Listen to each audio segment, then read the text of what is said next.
Čaute, keby niekto nechápal, prečo pri 3 videách pravdepodobne, tak môže sa stať ešte to, že sa mi to nepodarí. Toto je tuším to ťažká misia, nie je to s cisternou. Autobus nesmí zastavit. Při 94% přijď někam na otevřená pole a vyskoč na určeném místě. Tak tohle bude těsné. Za chvíli to celé vyletí do vzduchu. Toto je tá ťažká misia. Ale nie je to cisterna, ale je to autobus, som sa trošku pomýlil, teda hodne. A tam bude najväčší problém to, že ak budem musieť vyskočiť na tom danom mieste, tak tam neviem, či nemám zabrzdiť alebo niečo také, alebo ísť do nejakej úzkej uličky alebo tak, a tamto je strašne ťažké.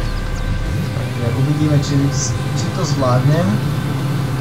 Nemusíte mi držať palce, nebojte sa, ja som profesionál, ja to dám.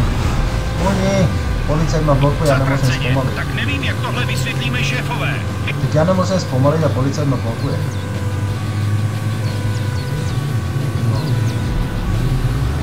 Ak som rád takto rýchle, tak povedia za pár dní vyhrať celú Cobru 11 Nitro. Dobre, je to ľahká, jednoduchá hra. Som sám doma, mám čas, takže není problém. Mám materiál tak na týždeň alebo koľko.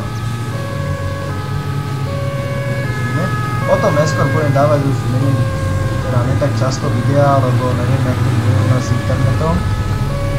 Už nebudem spomalovať internet, pretože ostatní nebudú môcť spraviť. Tak mám to toto. Odbor. Sorry, ale musím to naraziť, lebo ja spomalím takto rachle a... Neopravíme.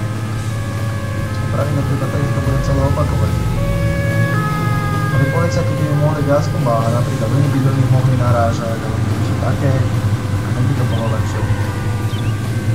Poď dopredu, poď.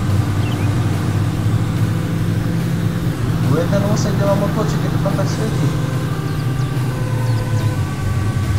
Asi.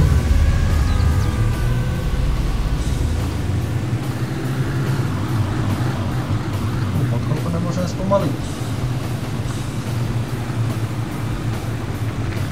Stisni klávesu akce.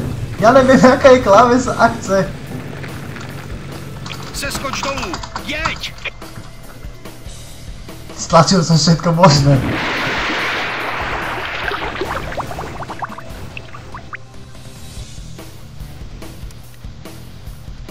Podarilo sa mi to. Tohle sa nepovedlo. WTF. Dobre. Tohle sa nepovedlo a boli tam fajfky, takže ma to trošku sklamalo. Ale viete, prečo som to nevedel dať? Lebo som nevedel, čo je tlačidlo akce. A sklamem vás, ale stále neviem, čo to je tlačidlo akce. Neviem, kde to tu môže byť v nastaveniach. Vo zvuku to asi nebude. Takže... Ďakujem, že si pozreli toto video a ja sa pokúsim zistiť, čo je to tlačidlo akce.